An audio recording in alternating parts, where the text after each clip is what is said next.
Google play store দিয়ে প্রত্যেকটা application update করে থাকেন। আপনি কি কখনো গুগল প্লে স্টোরটাকে আপডেট করেছেন? হয়তো নতুন শুনেছেন না যে আমি আবার গুগল প্লে স্টোর কিভাবে আপডেট করব।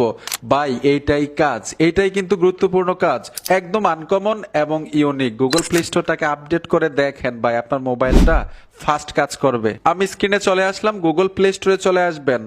উপরে দেখুন লোগো দেওয়া আছে, জিমেলের লোগোটা, এই জিমেলের লোগোতে টাচ করতে হবে।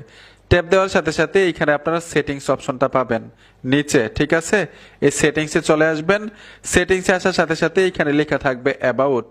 দেখুন আমি অ্যাবাউটের উপর ট্যাপ দিলাম। ট্যাপ দেওয়ার পরেই একটু নিচে চলে আসবেন। নিচে আসার পরে এখানে দেখুন প্লে স্টোর ভার্সন লেখা আছে, লাস্ট পার্সনটা হচ্ছে এইটা। এখন আপনি এই যে দেখুন আপডেট প্লে স্টোর লিখে আছে নিচে, আপডেট প্লে স্টোর। আর অবশ্যই ফোনে ইন্টারনেট কানেকশন থাকতে হবে এই কাজগুলো যখন করবেন, ঠিক আছে? এই আপডেট প্লে স্টোরে টাচ করে দিবেন। এই দেখুন আপডেট প্লে স্টোরে টাচ করে এই অপশনটার উপর ট্যাপ দিবেন। ট্যাপ দেওয়ার সাথে সাথেই আপনার গুগল প্লে স্টোরটা আপডেট হয়ে যাবে। গুগল প্লে স্টোর দিয়ে প্রত্যেকটা অ্যাপ্লিকেশন যে আপনি ইনস্টল করে রেখেছেন এগুলাকে আপনি আবার ভেরিফাই করতে পারবেন, যাচাই করতে পারবেন কোন অ্যাপ্লিকেশনের দ্বারা আপনার মোবাইলের মধ্যে কোনো সমস্যা হচ্ছে কিনা। যদি সমস্যা হয়ে থাকে এখানে কিন্তু গুগল প্রোটেক্টের মধ্যে ধরিয়ে দিবে, খুব সহজেই আনইনস্টল করতে পারবেন। এটাও দেখাই দিচ্ছি। আপনারা আবার লোগোতে টাচ করে দিবেন। ট্যাপ দেওয়ার সাথে সাথেই এইখানে দেখুন একটা অপশন আছে, অপশনটার উপরে ট্যাপ দিবেন। প্লে প্রোটেক্ট এই অপশনে চলে আসবেন। আসার সাথে সাথে এখানে স্ক্যান করার মতো একটা অপশন চলে আসবে।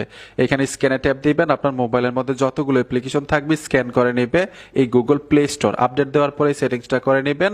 আমার ক্ষেত্রে কিন্তু একটাও বাজে অ্যাপ্লিকেশন নাই, যদি থাকতো উপরে নিয়ে আসতো। প্রত্যেকটা অ্যাপ্লিকেশন কিন্তু এখানে স্ক্যান করেছে। ঠিক এইভাবে আপনি সপ্তাহে না পারেন মাসে একবার হলেও গুগল প্লে স্টোর আপডেট দিয়ে স্ক্যান করে দেখবেন কোনো অ্যাপ্লিকেশনে সমস্যা আছে কিনা। বন্ধুরা, ভিডিওটা দেখে যদি উপকার হয়ে থাকে সাথে থাকবেন। দেখা হবে নতুন ভিডিওতে। আল্লাহ হাফেজ।